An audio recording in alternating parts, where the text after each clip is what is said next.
Bienvenue à tous et merci d'être avec nous sur Télé 50. Merci de regarder votre magazine d'actualité politique en RDC Décryptage. Aujourd'hui, nous recevons un des communicateurs de la majorité présidentielle, Papi Tamba. Avec lui, nous allons revenir sur les principaux sujets d'actualité politique, mais nous allons faire cette émission sous forme d'un portrait.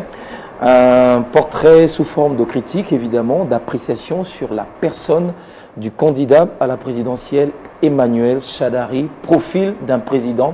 Élément de réponse tout à l'heure avec notre invité. Bienvenue et merci d'avoir accepté notre invitation. Merci, M. Zantoto. Voilà. Alors, ici en République démocratique du Congo, avant même que le chef de l'État n'ait décidé sur le choix de Shadary comme étant dauphin, candidat à sa succession, il y avait des noms qui avaient été cités. On n'entrera pas dans les détails. Mais qu'est-ce qui, selon vous, a poussé le président de la République à porter son choix sur la personne de Shadary, inattendue du public? Merci déjà pour la question et pour l'invitation. Je crois que le président de la République a la réponse à cette question. Tout ce que nous savons, c'est que ce choix-là est mérité. Tout ce que nous savons, c'est que ce choix-là est un choix judiciaire. C'est un choix judiciaire parce que lorsque nous regardons le parcours de l'homme, nous disons, et c'est ce que moi personnellement je me dis, qu'il y avait des traces que le président de la République laissait dans certaines fonctions qu'il lui confiait, mais que nous autres, peut-être dans l'ensemble, nous étions un peu distraits. Il quitte le gouvernement. Jusqu'à ce jour, personne ne sait pourquoi il a quitté le gouvernement, parce qu'il n'a pas démérité, pour prendre des secrétariats permanents du PPRD. Et aussitôt qu'il a pris ses responsabilités au sein du PPRD, il commence la tournée. Il vient avec une réforme du parti aussi, de notre parti bien entendu, par rapport à un certain nombre de choses. On les voit au congrès du MLC, certes invités, mais engageant toute la famille politique du président de la République. Au-delà de tout cela, nous l'avons vu dans plusieurs tractations, toujours pour, je vais dire, prêcher la bonne parole du président de la République. Moi, je crois que tous ces signes ne trompaient pas.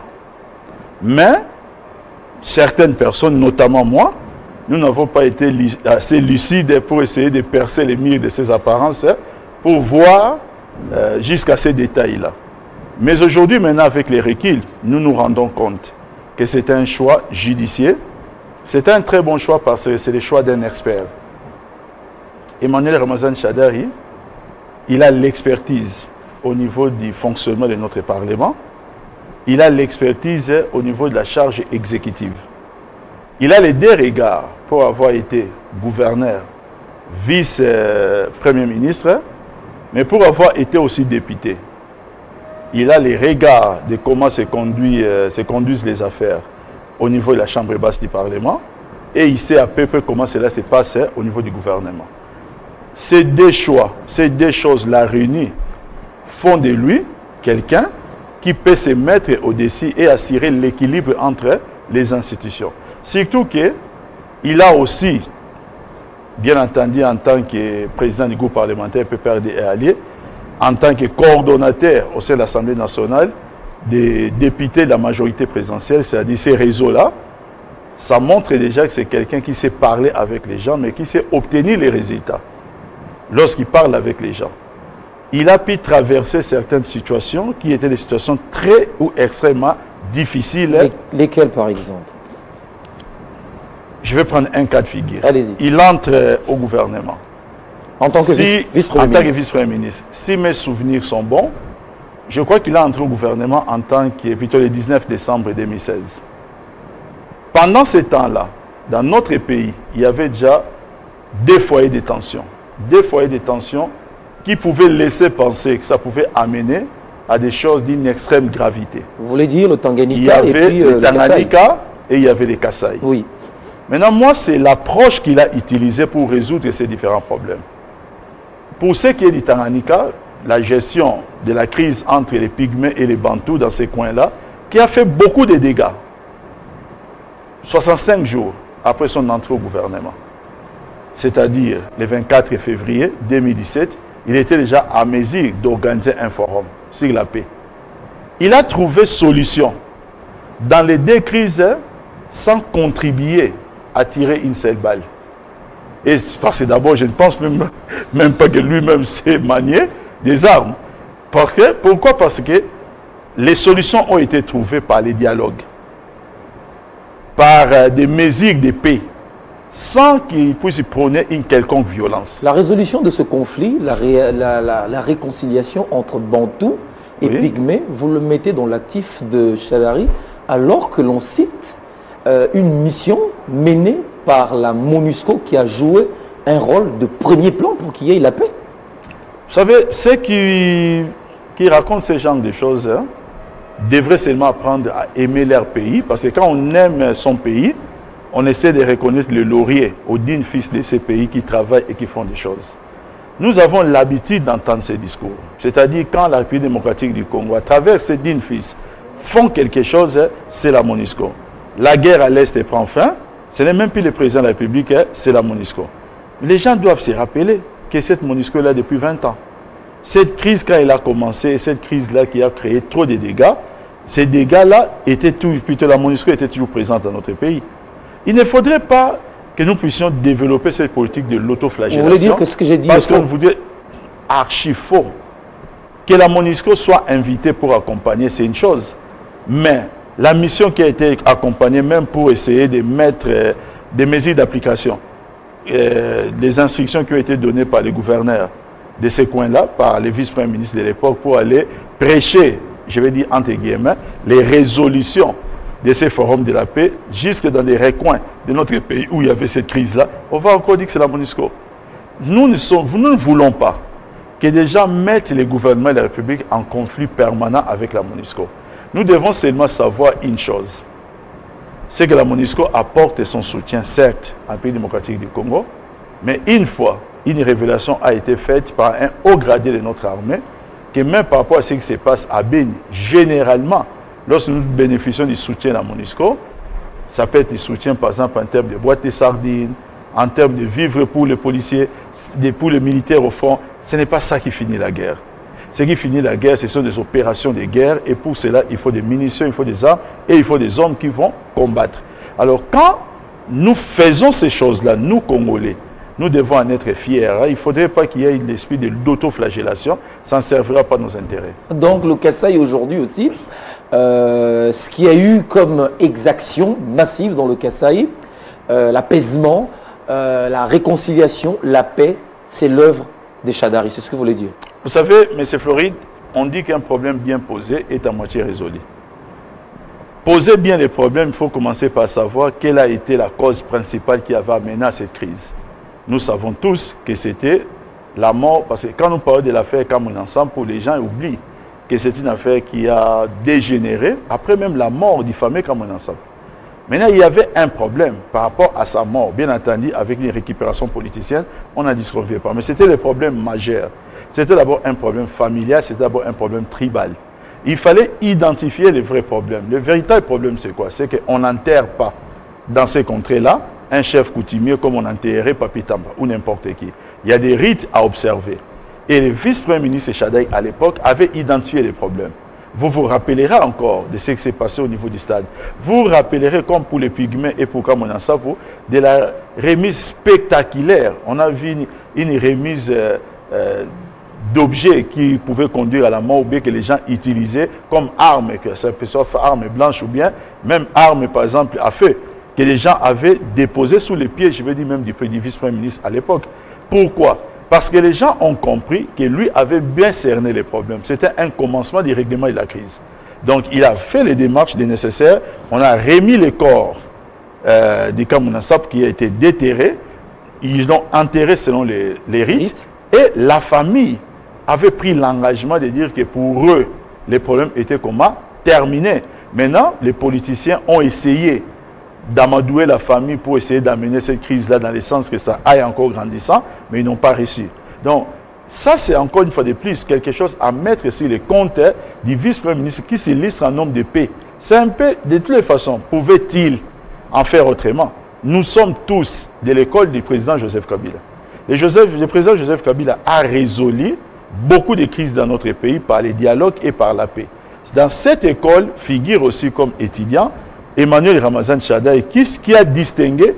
Pourquoi? Parce qu'au-delà de la théorie apprise, il l'a pratiqué et il peut rassurer les Congolais parce que nous savons que notre pays est constamment menacé. Alors, au début de votre argumentaire, vous avez quand même essayé de relever, vous avez loué un tout petit peu les capacités managériales, les capacités intellectuelles d'Emmanuel Shadary, notamment au niveau de l'Assemblée nationale et aussi quand il a été vice-premier ministre. Mais les médias étrangers, notamment, même ici à Kinshasa, pensent que le choix d'Emmanuel Shadary l'a été tout simplement parce qu'il est celui qui sera le gardien de l'héritage du clan Kabila. Qu'est-ce que vous en dites? Vous savez, je suis généralement opposé à l'idée de se faire expert de la République démocratique du Congo sans être congolais. Moi, je suis opposé à cette idée. Et je ne suis pas consommateur de cette presse à scandale qui pense qu'elle aurait peut-être des satellites pour détecter ce qui se passerait chez nous et même dans les cerveaux de certaines personnes. Les gens doivent savoir que le président Joseph Kabila aujourd'hui a formé toute une école. Dans cette école, il y a beaucoup de personnes qui sont fidèles. Attention. Dans cette école. La fidélité? J'ai dit dans cette école, oui. Il y a beaucoup de personnes qui sont fidèles. La personne qui parle avec vous est un élève ou un étudiant de cette école. Il est fidèle. Et il y en a tant d'autres. Ce qui voudra dire, j'ai réfléchi par absurde. Allez-y. Bien que ce ne soit pas le cas, mais on va imaginer un cas où tout cela est vrai, ce qu'ils sont en train de dire. Pourquoi seulement alors Emmanuel Ramazan Shadary? Pourquoi pas Papi Tamba? Pourquoi pas un autre? Si c'est seulement ça le choix. Parce que tous, nous sommes dans cette école. Par là, M. Floride, il faut comprendre que nous sommes face à une absurdité de raisonnement. C'est un raisonnement tellement absurde parce que je vois mal comment un président de la République va être gardien de quelque chose qui, s'il y a des dossiers à régler pour X personnes, ça ne se règle par une institution que le président ne gère même pas. J'ai dit bien, s'il y a des dossiers à régler, ce n'est pas l'institution judiciaire. Regardez ce qui se passe en Angola. J'ai dit que ça, c'est l'institution judiciaire. Oui. Même si l'action à travers les parquets peut venir du gouvernement, mais c'est la justice qui doit se voir enquêter. Et in fine, je vais dire pourquoi. Pourquoi on peut envisager quelque chose de pareil? Pourquoi? Pour quelles raisons? Pourquoi? Parce que les gens pensent que lorsqu'ils essayent de pondre certains articles qui sont des grossiers mensonges, alors ces gens-là pensent que les mensonges forceraient la nature pour que ça devienne la vérité. Moi, personnellement, je ne suis pas consommateur d'une telle presse. D'accord. Alors, Emmanuel Shadary, vous avez parlé de sa gestion. Nous allons aussi revenir sur les 11 critères. Nous allons prendre quelques-uns qui ont fait que le chef de l'État puisse le choisir en tant que candidat, dauphin. Mais Emmanuel Shadary, en tant que vice-premier ministre, est sanctionné par la communauté internationale, l'Union européenne, dans la répression du 19 et 20 décembre. Comment vous pouvez lui présenter comme un meilleur gestionnaire de la chose publique, alors qu'à ce niveau-là, il a été frappé? Vous savez, M. Floride, un jour, nous sommes ici en République démocratique du Congo, nous apprenons qu'au Parlement européen, je ne sais pas si je vais appeler ça délation, mais certaines voix se sont levées. Et ce n'est pas Télé 50 qui a fait ces reportages. C'était la chaîne française qu'on appelle TF1, où on nous dit comment même des motions sont monnayées. Et on a même donné les prix. On a dit c'est 15 000 euros par motion, monnayées par des forces obscures. Mais ça n'a pas été le cas avec Shadary. Mais je vais vous dire que je n'ai pas des sanctions de façon générale. Allez-y. Des sanctions. Oui. Mais ces sanctions font suite à certaines déclarations publiques. Il y a eu des gens qui ont parlé. Il y a encore... Les Congolais, nous avons perdu l'essence de la mémoire dans une certaine mesure. Parce que très facilement, nous oublions certaines choses qui peuvent être dites ou qui ont été dites, mais qui ont conduit à d'autres choses. Parce que, M. Floride, il y a des acteurs politiques qui ont fait des déclarations publiques, qui sont en train de travailler pour obtenir des sanctions. La phrase n'est pas de Papi Tamba. Et je vais seulement dire qu'ils ont obtenu acteur politique congolais. Ah, M. Tamba, qu'est-ce qu'un Congolais peut mijoter au niveau international, mais je suis l'Union européenne, pour que le candidat Chadari soit frappé? Je crois que les journalistes de TF1 pourraient bien répondre à cette question, parce que quand ils ont fait les reportages, ce sont eux qui ont parlé même du montant qu'on paye même pour certaines motions. Ce n'est pas Papi Tamba. Il ne faut pas me prendre comme comptable de ce que pourrait déclarer TF1. Mais moi, je dis ceci.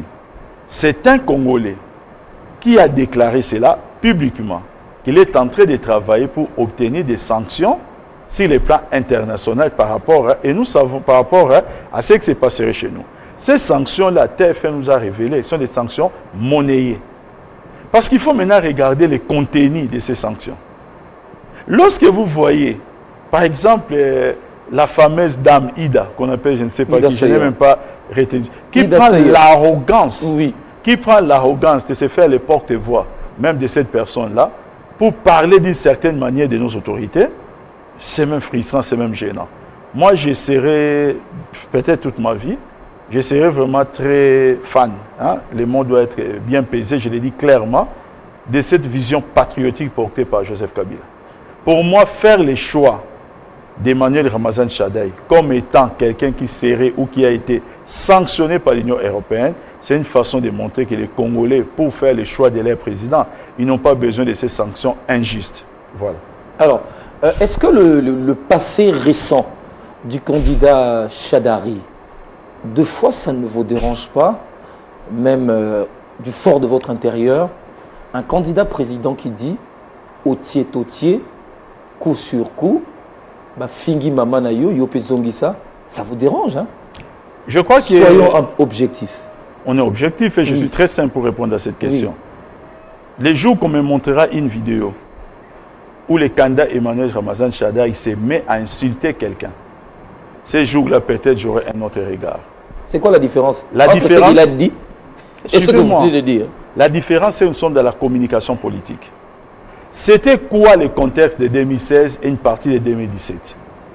Il faut quand même qu'on dise la vérité. Ça ne vous dérange pas, hein? Je suis en train de répondre à votre question. La manière dont j'aborde la réponse trouve que ça ne me dérange pas. J'ai dit nous sommes dans la communication politique. Qu'est-ce qui s'est passé?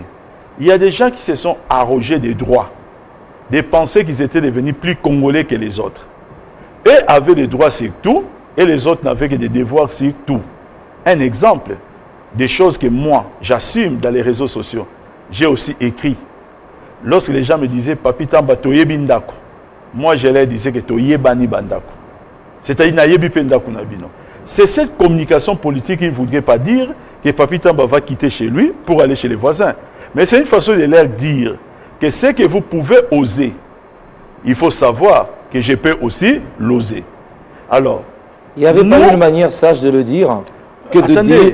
Dans la communication politique, moi je vais regarder les résultats que cela a apporté. Les résultats que ça a apporté, j'observe et je constate. Je suis un grand consommateur des réseaux sociaux. J'ai compris que nos amis d'en face qui pensaient avoir tous les droits ont commencé à réaliser que ce qu'eux pouvaient oser, les autres pouvaient aussi l'oser. Et ça a porté des fruits. Maintenant, entre le fait de dire une chose pour interpeller et conscientiser, et le fait de les faire, ce qu'on appellerait en droit la matérialité des faits, je pense qu'il y a quand même un chemin à parcourir. Et moi, personnellement, j'ai quand même la chance de connaître l'homme. Je n'ai jamais vu l'homme, même lorsqu'il est attaqué. Il est arrivé des fois qu'il est attaqué, par exemple, par la presse ou par les médias ou dans les réseaux sociaux, où il peut m'appeler. Il est arrivé des fois qu'il m'a aussi appelé, mais lorsqu'il me donne la direction pour pouvoir les défendre, ça n'a jamais été dans le sens des insultes. Donc, les Congolais doivent très bien comprendre cette communication politique et il est exposé peut-être parce qu'il est candidat, parce qu'il était secrétaire permanent de mon parti, mais tous, dans une certaine mesure, nous l'avons fait. Tous. Avant lui, j'ai été accusé de coups sur coups. Les gens doivent le savoir parce que je l'ai dit. Mais je ne l'ai pas dit dans le sens de dire que j'ai fait des choses. Non. Mais je l'ai dit pourquoi? C'est parce qu'il fallait à tout prix essayer un peu de casser l'arrogance de certains. Parce que c'est quand même inadmissible, Floride, que vous vous réveillez un matin comme ça, quelqu'un, il vient dans votre mur Facebook, vous ne le connaissez pas, vous ne l'avez jamais rencontré, il insulte votre maman. Et il pense qu'il fait tellement bien que c'est vous la personne qui est insultée qui doit lui demander pardon. Alors peut-être que d'autres personnes qui n'ont jamais vécu ça, ils ne comprendront pas ce langage, hein, mais quelqu'un comme Papi Tamba, qui le vit au quotidien, qui respire avec ça, okay. Je dis que je suis consommateur, alors un grand consommateur de ces langages. Alors vous avez parlé aussi dans votre argumentaire de l'école Joseph Kabila, dont Emmanuel Shadari est étudiant, vous aussi peut-être. Mais Joseph Kabila en tant que tel, en tant que maître, il est calme, serein, il ne cède pas à la provocation, il ne cède pas aux injures. Comment les élèves ont un comportement assez différent? Vous savez, il n'y a aucun professeur de tempérament. Les professeurs, c'est la matière. Mais non, les professeurs, tous, nous avons été étudiants. Vous avez été étudiant, vous avez eu des professeurs qui vous ont appris la matière. Kabila ne réagit pas. Ils vous ont donné de la matière, mais ils ne vous ont pas infusé les tempéraments. Le tempérament du président de la République n'est pas le tempérament de Papi Tamba, par exemple. Je reconnais être dans son école, mais moi, je suis du tic-au-tac, je réponds à tout moment. Les présidents de la République ne répondent pas. Shadari aussi. Bon, écoutez, je parle déjà de moi pour que vous sachiez, je suis le premier. Mais nous venons parler du portrait de Shadari ici. Mais bien sûr, oui. C'est une manière de dire qu'il n'est pas seul dans ces cas. Oui. Donc, le président Joseph Kabila, bien entendu, nous donne de la matière sur la manière de gérer les choses, mais il a son tempérament et il n'est pas professeur de tempérament. Voilà. Qu'est-ce que les gens peuvent attendre de Shadari, par exemple, une fois élu? Ouf, sur quel plan? Parce qu'il y a tellement de choses à dire que j'aimerais que vous puissiez, vous êtes peut-être sectorisé. Alors, et par là, je pourrais même négocier avec vous. Oui.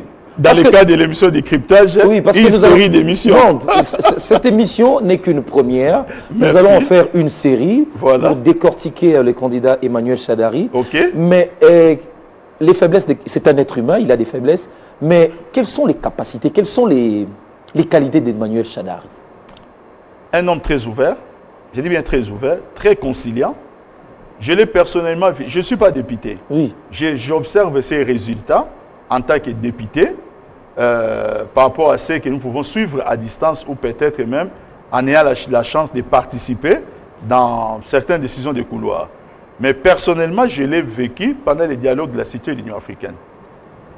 Là, c'était un peu plus préparé. J'étais délégué dans ces dialogues. Je vis aussi comment, au-delà de lui, comment certaines de nos autorités m'ont personnellement émerveillé. Et leur attitude, et notamment l'attitude d'Emmanuel Ramazan Shadari, forçait mon admiration. Pourquoi? Parce qu'il a, contrairement à ce que les gens peuvent croire, il a une approche très facile même avec l'opposition. Comme vous le voyez là, il est même ami avec certains opposants. Des grands leaders de l'opposition. Il sait faire la part des choses. Entre le fait de savoir gérer la chose publique, mais le fait aussi de gérer les choses ensemble en tant que Congolais. Il sait faire la part des choses. Ça, c'est une qualité. C'est une qualité parce que moi, je n'aime pas trop des radicaux, des gens qui pensent que les valeurs ne se trouvent que dans leur camp. Non. Je l'ai toujours dit et soutenu. Les vraies valeurs dans notre pays ne se trouvent pas que dans la majorité présidentielle ou au FCC. Il y a aussi des valeurs dans l'opposition. Et des fois, pour l'intérêt suprême de la nation, il est important d'aller aussi chercher ces valeurs. Et pour récupérer ces valeurs, il faut se montrer ouvert. Voilà. Pour moi, c'est une grande qualité que j'attribuais comme laurier au candidat Emmanuel Ramazan Shadari.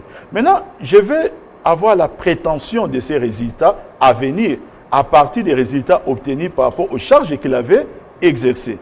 Il y a le président François Mitterrand qui disait que vous ne pouvez pas devenir président de la République avant de commencer par être président de quelque chose et obtenir des résultats là où vous étiez président. Donc il faut commencer par juger l'action de l'homme politique en fonction de quoi? En fonction de ce qu'il a eu à exercer. Comme moi, aujourd'hui, M. Fleury, vous le savez, j'ai eu la chance depuis quelques mois d'être nommé, par exemple, simple petit administrateur à la sécurité de Koulongong. Demain après demain, vous jugerez Papi Tamba dans son action d'administrateur par rapport à ce que j'aurais pu apporter. Et c'est ça qui permettrait que l'évaluation soit juste et qu'elle soit objective. Or, Emmanuel Ramazan Shadari, je vais donner juste un seul cas de figure. Oui. Aujourd'hui, nous parlons de la loi électorale qui parle du seuil. Nous savons bien que le combat a été très rude dans les deux chambres du Parlement pour que le seuil soit seulement écarté. Heureusement qu'aujourd'hui, tout le monde l'adopte dans une certaine mesure parce que les gens ont compris cela. Mais au Sénat, lorsqu'il est parti défendre cette loi, mais comment les sénateurs étaient d'accord devant lui, on a eu l'impression d'avoir un professeur qui est venu enseigner au Sénat. Non, mais c'est le fait d'avoir tout simplement une majorité là-bas. Être d'accord ou pas. Moi, je n'ai pas de l'argumentaire. Ils étaient contraints. Je n'ai pas de l'argumentaire. Oui. Ce n'est pas question seulement d'avoir la majorité, puisque des déclarations publiques existent des sénateurs de l'opposition qui ont quand même reconnu en l'homme une certaine finesse, c'est-à-dire la connaissance de la territoriale. C'est très important pour tout cela, pour quelqu'un qui voudrait avoir la prétention de diriger ce pays un jour. Et nous parlerons d'autres choses, mais comme vous avez dit que vous initiez une série d'émissions, je me pointe déjà candidat pour participer dans ces émissions. Voilà, ce n'était qu'une première. Nous sommes arrivés à la fin de cette émission. Une série, comme je l'ai dit. Ça, c'est le premier numéro. Vous reviendrez pour un deuxième numéro. Nous allons le scruter au cas par cas pour comprendre cette personne, pour comprendre son profil, pour comprendre ses capacités et voir si ce sera éventuellement un bon président de la République démocratique du Congo. Papi Tamba, merci d'être venu dans cette émission. Je vous rappelle que vous êtes communicateur de la majorité présidentielle. Merci de l'avoir fait. Merci, M. Zantou. Merci à vous également d'avoir suivi cette émission. Portez-vous bien. À très bientôt et avec le même plaisir.